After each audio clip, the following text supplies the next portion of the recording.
News ఉత్కంఠకు తెరపడింది. America Iran శాంతి చర్చలకు సంబంధించి నెలకొన్న ప్రతిష్టంభన తొలగిపోయింది.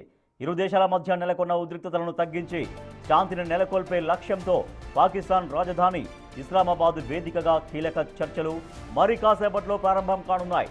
ఇందుకోసం ఇరాన్ ఉన్నత స్థాయి ప్రతినిధుల బృందం ఇస్లామాబాద్ చేరుకుంది. లెబనాన్పై ఇజ్రాయెల్ దాడుల నేపథ్యంలో అసలు ఇరాన్ చర్చలకు వస్తుందా లేదా అనే అనుమానాలు వ్యక్తమయ్యాయి. అయితే వాటన్నింటినీ పటాపంచలు చేస్తూ ఇరాన్ బృందం ఇస్లామాబాద్ చేరుకుంది. దీంతో ప్రపంచ దేశాలన్నీ ఇప్పుడు ఇస్లామాబాద్ వైపు చూస్తున్నాయి.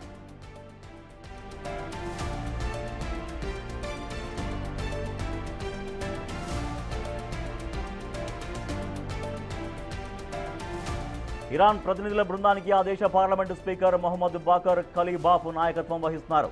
ఇరాన్ విదేశాంగ మంత్రి అబ్బాస్ అరాగ్చి, ఉన్నత స్థాయి రాజకీయ, సైనిక, ఆర్థిక నిపుణులతో కూడిన 70 మంది సభ్యులు ఈ టీంలో ఉన్నారు. పాకిస్తాన్ విదేశాంగ మంత్రి మహమ్మద్ ఇషాక్ దార్, ఇతర ఉన్నతాధికారులు వారికి స్వాగతం పలికారు.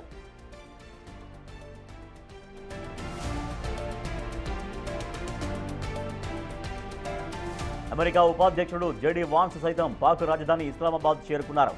ఇరాన్తో నెలకొన్న ఉద్రిక్తతలను తగ్గించి శాశ్వత శాంతిని నెలకొల్పే లక్ష్యంతో జరుగుతున్న అత్యున్నత స్థాయి దౌత్య చర్చలకు ఆయన నాయకత్వం వహిస్తున్నారు. వాన్స్తో పాటు Steve Witkoff, Jared Kushner, national security council, pentagon ఉన్నతాధికారులు చర్చల్లో పాల్గొననున్నారు. ఈ శాంతి చర్చలు పలు దఫాలుగా కొనసాగే అవకాశం ఉంది.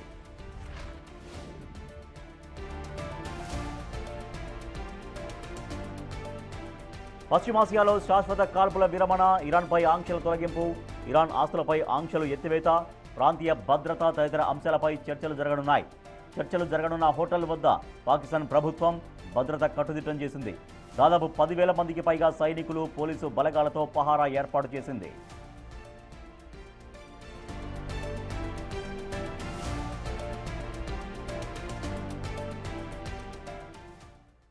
ఒకవైపు అమెరికా హెచ్చరికలు, మరోవైపు ఇరాన్ షరతులు. ఈ రెండింటి మధ్య ఇస్లామాబాద్ చర్చలు ఎంతవరకు సఫలమవుతాయనేది ఇప్పుడు $1 మిలియన్ క్వశ్చన్గా మారింది. ఈ చర్చల ఫలితం పశ్చిమాసియాలో శాంతిని లేదా ఉద్రిక్తతను మరింత పెంచే అవకాశం ఉంది. దీంతో ప్రపంచ దేశాలన్నీ ఇప్పుడు ఇస్లామాబాద్ వేదికగా జరుగుతున్న చర్చల ఫలితం కోసం ఆసక్తిగా ఎదురు చూస్తూ ఉన్నాయి.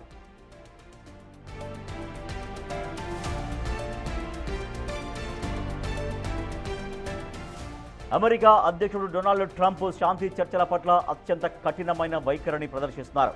చర్చలు విఫలమైతే ఇరాన్పై దాడులు తప్పవని వార్నింగ్ ఇచ్చారు. అత్యాధునిక ఆయుధాలతో అమెరికా యుద్ధ నౌకలను సిద్ధం చేస్తున్నట్లు ఆయన ప్రకటించారు. ఇరాన్ హార్మోజ్ జలసంధిని సాకుగా చూపి ప్రపంచాన్ని భయపెడుతోందని ఫైర్ అయ్యారు. చర్చల్లో పాల్గొనడం తప్ప వారి వద్ద ప్రస్తుతం మరో గత్యంతరం లేదని ట్రంప్ తన ట్రూత్ సోషల్ మీడియాలో పోస్ట్ చేశారు.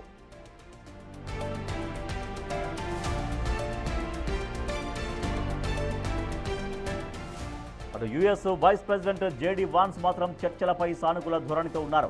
చర్చలు పాజిటివ్గా సాగుతాయని ఆయన అంటున్నారు. అయితే ఇరాన్ ఒకవేళ చర్చల పేరుతో నాటకాలాడితే మాత్రం తమ బృందం గట్టిగా సమాధానం ఇస్తుందని వాన్స్ స్పష్టం చేశారు.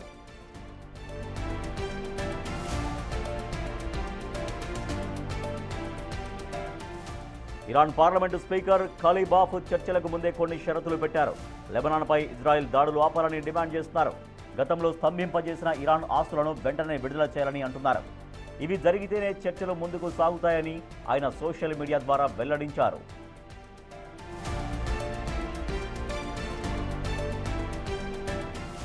అమెరికా ఇరాన్ మధ్య సాగుతున్న అత్యున్నత స్థాయి చర్చల కోసం ఇస్లామాబాద్లో భారీ భద్రత ఏర్పాటు చేశారు. ఎయిర్పోర్ట్ నుంచి ఇస్లామాబాద్లోకి వచ్చే రహదారులన్నీ మూసివేసి బారికేడ్లు ఏర్పాటు చేశారు.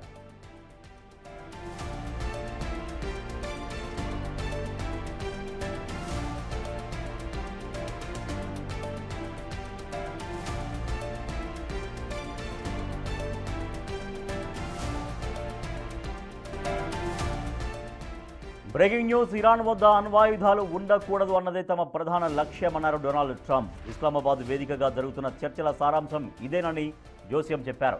ఇరాన్లో పాలనా మార్పుపై స్పందించిన ట్రంప్ అది ఇప్పటికే జరిగిందని తాను భావిస్తున్నట్లు చెప్పారు. కానీ అది చర్చలకు ప్రాతిపదిక కాదని అభిప్రాయపడ్డారు. ప్రపంచ చమురు రవాణాకు కీలకమైన హార్ముజ్ జలసంధిని ఇరాన్ తన ఆర్థిక మనుగడ కోసం తెరవక తప్పదని, దాన్ని మూసేస్తే ఆ దేశానికి ఎలాంటి ఆదాయం రాదని అన్నారు. అవసరమైతే ఇతర దేశాలు కూడా రంగంలోకి దిగి దాన్ని తెరిపించడానికి సాయం చేస్తాయన్నారు Trump. No nuclear weapons, number one. You know, I think it's already been regime change, but we never had that as a criteria. No nuclear weapon. That's 99% of it. Strait of Hormuz as well? Yeah, but that'll open up automatically. The answer is yes, but the strait will open up. If we just left, the strait's going to, otherwise they make no money. So the strait's going to open. But what we have is no nuclear weapon, but we'll open the strait anyway. Don't forget, we don't use the strait. Other countries use the strait.